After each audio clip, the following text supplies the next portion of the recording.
Hi everyone, I'm Sostine and welcome to my channel. Today we're going to do something slightly different and we're going to do a tour of my sewing area. I don't know if you heard, I will be moving. I'm currently residing outside the St. Louis area, but I will be moving to New Jersey to be closer to family. I will be dismantling this room. New Jersey houses are much smaller than St. Louis houses in general, so I think that my new sewing area is going to be considerably smaller. I am really sad to see this go because this has been such a wonderful dream area for me to sew in, and I'll show a little bit about how I made it, and I will show some of my exquisite sew collection. All in all, I would say that my sewing area takes up around 800 square feet. It is such a luxury and a privilege to have that much space dedicated to my hobby. Soon as this video is done, this room is going to be packed up into boxes and given away and sold to people. For instance, this cutting table is going to be given away to my friend Ajay Knight Sews. She's gonna be coming with the truck and pulling this, I think 300, 400 pound monstrosity away.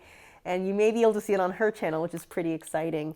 Let's start the tour, but before I do that, I want to go to Sponsorship Steam here. I just want to take a moment to thank today's sponsor, Brook Linen. Right now, they're offering my viewers a special discount of $20 off any order over $100. Just click the link below and use code SOSTINE. So everyone who has been following me on Instagram knows that I have a complete obsession with linen dresses and undergarments, since I personally feel that linen is the single most comfortable fiber to have against one's skin. Furthermore, linen is the one fabric that gets stronger when it's wet. So linen does better in the wash than literally any other fabric. And so you'll notice that about 90% of all the dresses, including the one I'm wearing right now, is made out of linen. So when it comes to sleeping, I have long been dreaming of getting to sleep on linen sheets, and I was finally able to do so thanks to Brook Linen. Brook Linen is a bedsheet company that specializes in making high-end sheets and bringing them to you, the consumer, at an affordable price by cutting out the middleman. The beauty of these sheets is that they're really high quality, 100% linen made in Portugal. Their linen is a really soft hand wash type and has an effortless, casual, elegant look about them that still looks incredibly high quality when you put it on the bed. It's not just really pretty and soft. Linen is a fiber that has evolved over millions of years to wick away water, and in our case, sweat. So it's incredibly cooling to sleep on in the summer or very cozy in winter. Actually, they make such a difference that after the very first night sleeping on them, my husband and I were so in love with them that we actually ordered 2 more sets from the website using my own coupon code. They have over 20 different colors and patterns to choose from on their website. All these colors are really wonderfully sophisticated and classy, so you can mix and match so you can get exactly what you want for your home, but honestly, they all look good in my room. Right now, you too can try the luxury of sleeping on 100% linen, because Brook Linen is offering my viewers a special discount of $20 off any order over $100. Just click the link below and use code SOSTINE. Thank you again, Brook Linen, for supporting my channel and making the 33% of my life I spend in bed that much more comfortable. So this is actually my sewing table. It is 60 by 100 inches. I actually had a custom laminate made for this from Lowe's. I think it cost me about $1,000 at the time for the topper. The 3 bases are actually Calexes, 4x2 Calexes from IKEA. And what I did is I put 3 of them together and I used pieces of wood and I nailed them down with my husband. And by with my husband, I mean he did it. Don't know if you can see, but there are pieces of wood right here. You will see that I only bought 3 Calexes. It is possible to go the whole width of the table, but initially I was planning on having 4 stools that I would tuck underneath the table. I didn't actually end up doing that, but at the same time, that was the idea, so that's why you see the spaces there. And then I put the laminate cover on top. Now, just a heads up about laminate covers. They are the lightest of the kitchen toppers, and that is why we went for that. And IKEA Calexes are strong, but they're not like the most strong. I didn't think that they could handle the weight of a full marble topper. Moreover, as far as I know, most marble companies just don't cut anything as large as 60 to 100 inches. And the reason I really like the Calexes is because, you know, they fit these gray boxes that you can get from Target or, other companies. And, each one can hold a different hobby. For instance, This one holds my badge clip supplies. This one holds my corset supplies. This one holds my toolboxes. I did paint it with pink paint, which promptly got scratched up, but I think that, you know, it's fine. It's a craft table. That giant black frame, that is entirely there for YouTube. I did this so that I could take better shots with my camera, record with my camera, and now I have two views, here and here. And you'll notice that in almost all of my shots, I have this cutting mat, and that's because it's a cutting table. Like, I want to be able to cut things really efficiently. And at the heart of it, like, I am someone who prefers efficiency over aesthetics sometimes. And I really love that this is such a good cutting mat. It's really strong. I got it from Amazon. I will link it below for anyone who wants it. I think my next cutting table is probably going to be like 60 by 70 inches. Honestly, in all the years that I have been using this table, and it's been 6 years now, I have to say I used the length of it exactly like twice, and that was for a 184-inch piece on a française that went from all the way from my neck all the way to the floor, and then with like a 14-inch train. I'm 5'0.5". I'm just glad I'm over 5 feet, to be honest. You know, from my neck to the floor, that's at most, including hem and like pleating and all that, that's like at most 60. So I think that my next table is probably gonna be like 60 by 70 inches. The 60 width is very important to me because that's how wide most fabric rolls are. So having a table that is 60 inches wide meant that I could cut the width of the fabric on it, which is really helpful, and I highly recommend that. So all in all, I would say that this entire table probably cost me about $1,300 to make back in 2016. I think that in my new table, I don't know that I'm gonna spend much more than that either, because I love the calyxes. I think the whole thing worked really well. Now, if you look on this side of the calyx, I have these boxes. They are wallpapered and filled with things like ribbon and adhesives. That's literally just glue in there. Glues and below I have a box for each of my current projects. So each of my, since I usually have 3 projects going, I dedicate each of these bins to one of those projects. Here I have my Soprano. It's my preferred machine for just normal stitching. I have a garbage bin full of fabrics, and behind here I have books, thread, more thread, and below I have lots and lots of boxes. So I'm proud to say these boxes used to be labeled correctly, like silk bits, silk bits. Not anymore, because my son went around the other day, and he's nearly 4, so he was having a lot of fun switching these around. So some of these are in fact wrong, and I thought it was so cute I didn't actually have the heart to change it back. This is where I do all my ironing. I like this ironing board right here because when I have a lot of stuff to iron, I can stand here and I can literally just watch TV while I iron. One thing I want to mention was this area right behind me. This is my husband's miniature painting station, and we actually got him the Create Room Dream Box, which opens up on both sides here. And you could see the puppy pen there for nightly. You could see my sewing room there.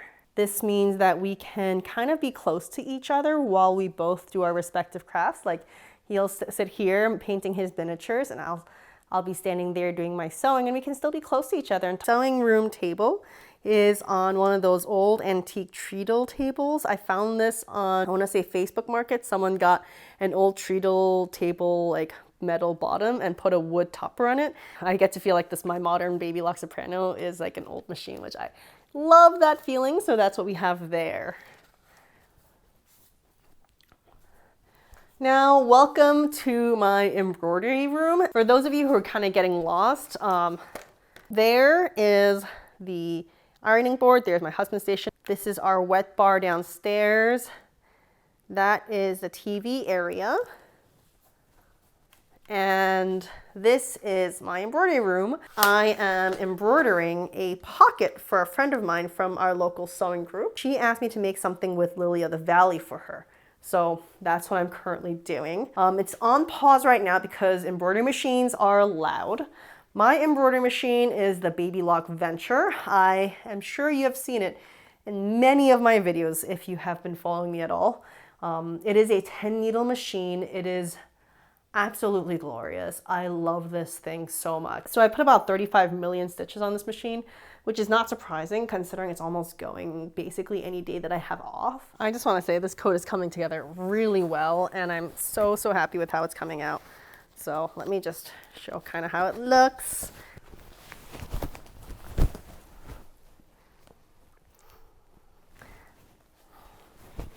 Again, all embroidered and digitized by me. And I'm currently in the process of putting spangles on it, which is, if you can't tell, I am just kind of putting little gold spangles right at the center of every single one of these. And I am so happy with how it's turning out because the little gold makes it the pirate jacket because it's in reference, of course, to Our Flag Means Death. Okay, so let's start with the one I am using for my pirate coat.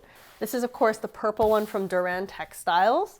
I actually got this one about a year back before Our Flag Means Death came out, just because I really loved it, and I wasn't quite sure when I was gonna make myself a coat and what design I was gonna do. And then when Our Flag came out with that beautiful purple coat, I knew exactly what design and what motif and what colors. I just kind of had a vision in my head. So that was really nice. And of course, this fabric embroiders like a dream, which is essential because when it comes to embroidery, you need fabrics that are just a little thicker than normal. So of course, this is what it is.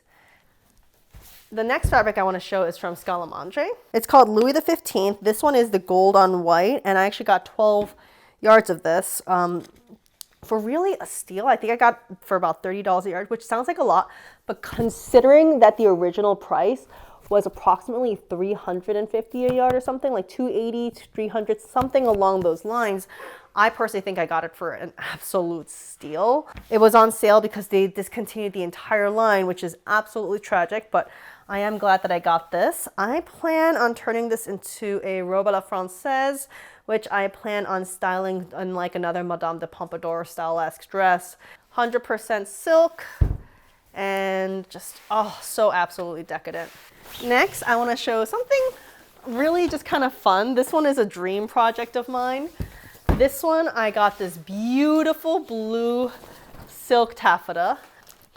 I actually bought this one because I wanted it to match Felicity's blue dress. And as you can see, it actually matches it pretty close. I actually found one blue that was even like more perfect, but I thought this one actually looked better with my personal skin tone. So I actually bought, I want to say 15 yards of this so that I could make a blue dress for me, and I had to hit 15 in order to get the wholesale discount. This one I plan on using for probably a video in November, December, American Girl holiday story. So I think that that would work really, really well. Next up is this. I confess, for the life of me, I got this fabric and I'm not even really sure what I'm going to use it for. I intentionally had it woven for me from a company in Spain called Chronicles. It's not actually silk, it is rayon, so it's a little bit heavier. And by a little bit, I mean considerably heavier. It's honestly, the print is so delightfully 18th century. I actually had matching shoes made of this as well, because I was planning on, as I said, making it a robe à la Française. It's way too heavy for a robe à la Française, in my opinion. I actually also got it in light blue a couple years back, and that dress is just, I'm never gonna wear it because it's just so heavy. So I'm probably, I don't even know what I'm gonna do with it. At the same time, it's really pretty. I think I may make it into an Italian gown since that one's much lighter. So that's my current plan with this one, but I also may turn it into a Victorian like polonaise. Now for something completely different. I actually bought the gray fabric used in Sansa's coronation gown for Game of Thrones. I actually got it when it was much cheaper than it is currently. I think it's like $150 a yard now on, anyways, it's this very synthetic thing. It's very sheer, so I'm gonna have to flatline this. One of the hesitations I had is I hated the ending of Game of Thrones so much, so I also love the dress, so like I don't know how I feel about it, if I'm ever gonna make this or not, but I have it because I bought it on a whim, because I love that dress, because no matter how I feel about the ending of Game of Thrones, that dress was just perfection. So I have that as well.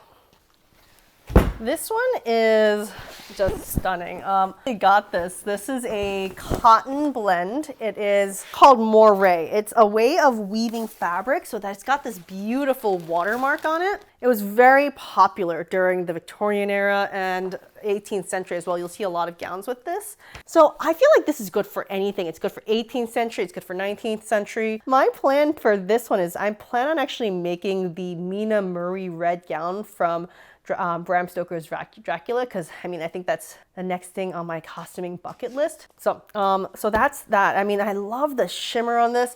I also bought it in pink, but I'm not going to show that today since it's already packed. This actually is a cotton. I got it from Virgil's Fine Goods. You know Felicity's Meet Felicity dress, the brown one with the roses? That one is actually inspired by an actual print, and the print it was inspired by was, of course, this. Virgil's Fine Good, instead of making a like inspired version like the Felicity dress, she actually recopied the original that one was copied from.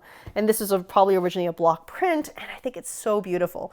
So I do plan on making Meet Felicity's dress because I might as well make all my favorite Felicity dresses. I don't even know what I'm gonna do with this, to be honest. It's so beautiful. So this is a black, what I considered like for years to be the holy grail, which is a black and white silk satin with a printed black stripe. It is printed, as you can see from the back. I got this from B&J Fabric in New York City. It's so pretty, and I think I'm probably going to make an 1870s gown out of it, like something like a seaside resort dress, because I really always wanted an 1870s, and I feel like I have a black and white striped dress in every other era except that. So, I mean, I already have my 1880s striped dress, and I already have my 18th century striped dress, so I think the next one is 1870s, so probably gonna do that. And it's 10 yards, it's definitely enough to do everything I want to with it. So we'll see. I've been procrastinating on 1870s because 1870s requires getting new underwear. So I might as well just go ahead and do it. So that is the plan. And of course, other things I am currently working on, hand-drawn striped fabric. This one I actually drew on the computer and then had printed from a company called Art of Wear. And now I'm using Copic markers to color it in. People are asking me why Copics. It's because it's alcohol based. So after I paint it on and blend it, because goodness knows that marker blends beautifully. And the reason I like this one so much is because even after you blend it, you can actually iron it and the color becomes color fast. I still need to make about 6 more meters of this in order to finish the dress. So it's just very slow going. Each one of these is about 8 to 10 hours of work. So, but I really love the way it turns out. It turns out that the effort of actually coloring it in by hand does make a difference in the final look. Yes, I have to do it. So that's my sewing room and that's my fabric collection. Thank you so much for joining me on today's look at my room before I pack it up, since I do want to have something to remember this room by, since I love it so much. I am going to really miss this room, but I will see you next month in probably a different location. You may still get shots of this room here and there for a while because goodness knows I have footage of different projects, and I have about 4 different projects going because even though I say I aim to have 3 projects, I frequently have more. Thank you again for watching and joining. I hope you enjoyed it. So if you want to see these projects come to fruition, please subscribe and don't forget the bell. Thanks, guys. And I do want to say, because everyone always asks me, I am wearing one of my cottagecore dresses. This one is from Linen Naive. It's from their fall collection, and I am madly in love with it because it's just really feminine. I love everything they make, so definitely check them out. They're very machine washable, and this one's already been washed a couple of times, so yeah. Now, one thing in my room that you'll always see are these buckets. Basically, I got hooked on them at the hospital. They hold about 900 1 liter, and they have markings on the side, and I find that they like hold ice for several hours really well, so I just like to have them all around the house. People complain actually in my comments that they're not very aesthetic, but I don't really care. I care more about hydration than aesthetics, to be completely honest.